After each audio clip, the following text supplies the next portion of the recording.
After jumping from the window of her room in Laguna Palace, the Bird King Cerulean guided Queen Florine of Alni to a hidden dock. From there, they took an enchanted boat to a royal hideout some distance from the city. The following morning, they travelled along the Wing Snake River into the land of Cal, where they were welcomed into one of its many fortress towns. While Florine enjoys the hospitality of the fortress, Cerulean flew back to Alni Palace to update his advisor Idro on their situation, and now heads back to Cal for Florine.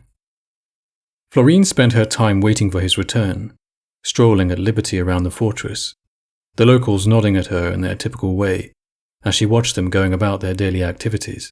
Unlike Laguna with its fish, sea vegetables and fruit, and Alni with its agriculture and animal husbandry, the majority of the food of the cows was obtained by hunting in the wild spaces between the fortress towns. She had eaten in her room in private with Cerulean the previous day, but one of the clansmen called to her during her stroll, stating that food had been prepared, and she followed the man into a communal dining hall. It was interesting for her to see that neither the chief nor the others of rank had servants attending them. The food, mostly meat, was laid out on a table by one of the walls, and each of the cows served themselves and came to sit at the long benches in the centre of the room, either side of a long table. Other than the meat, there were plates and bowls of wild berries, salt, and various river fish and freshwater shellfish.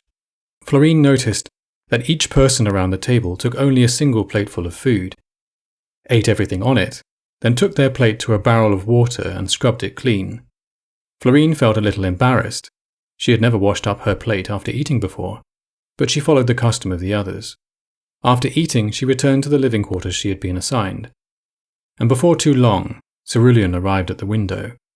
With him perching on her shoulder, she went back to the dining hall and asked for food for her bird, and was told where it could be found and to take it freely.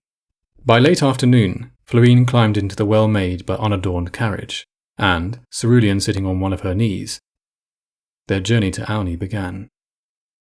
At Cerulean's advice, Florine asked the carriage driver to take a route that avoided the western woods and Susie's palace. With more beautiful surroundings and time spent in each other's company, the two royal lovers felt a degree of peace, despite their difficulties. When they reached the gates of Alni Palace, there was a look of great relief on the guards as they saw their queen had returned. Florine walked Cerulean to the room where Idro was staying and knocked on the door. The magician opened it and bowed when he saw Florine and his liege on her shoulder. Cerulean flew inside to the desk. Mina was also in the room and looked over nervously at her stepsister. Moments after Idro welcomed the queen in, as a formal courtesy, Florine went straight to her sister, knelt, took her hands in hers, and said, "Welcome home, Mina." Mina burst into tears, and Florine too wept, as she put her arms around her, while Idro and Cerulean sat in respectful silence. After a while, Florine excused herself, saying that she ought to speak to the chief gardener Hortense about her journey, and the captain of the guard about the men imprisoned in Laguna. The following day, Florine called for a meeting of her court. This included Hortense and Delis, the captain of the guard, as well as others. And she visited Idro's and Mina's rooms to invite the three of them to attend. The queen repeated her account of things from her visit to Laguna, and, finally, having asked permission from the relevant parties, revealed the truth about Cerulean and Mina, though, at Idro's recommendation, avoiding the detail about Mina's connection to Cerulean's curse, saying only that he had been cursed by Susie at Repiara's request. She emphasized that Mina was to be made fully welcome in the palace and recognized as princess again.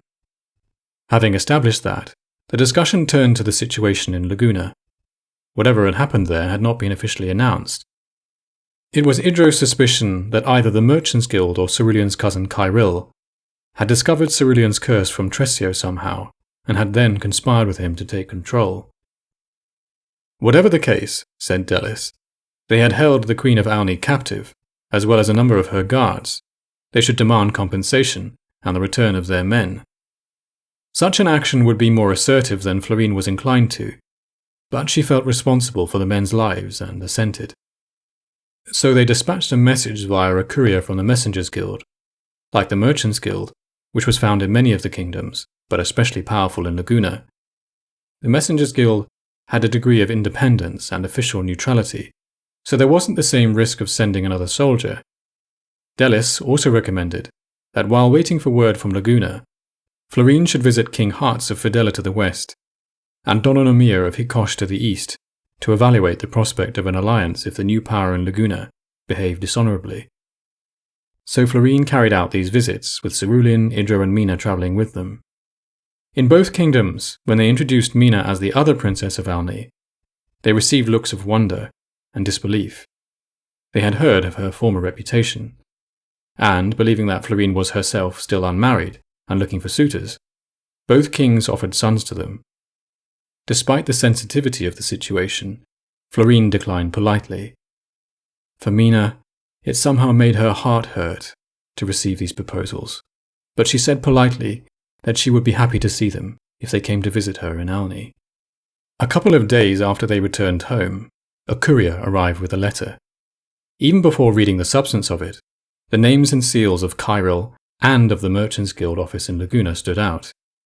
In the letter, in a way that used only just enough politeness to avoid being outright inflammatory, the request for compensation for the captivity of the Queen of Alni and of the guards was rejected, but they would release the guards if a payment was brought to the Merchants Guild office in Alni.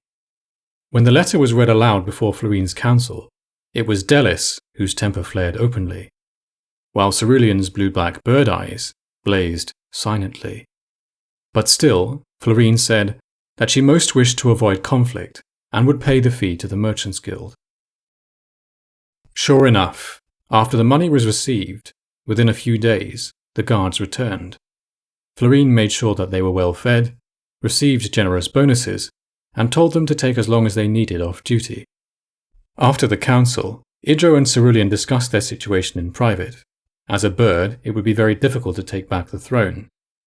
In their estimation, Kyril was unlikely to rule in a way that would be popular, certainly less so than Cerulean or his father. So possibly before long they could secure the support they would need. But the complication was that, if the Merchants Guild was pulling the strings, or if Kyril effectively delegated governance to them, their connections and debtors within the kingdom would make them difficult to uproot. At one point, when they were talking, Cerulean read a look on Idro's face and said, "I will not do anything to harm Mina. Please continue looking for another way." Idro nodded.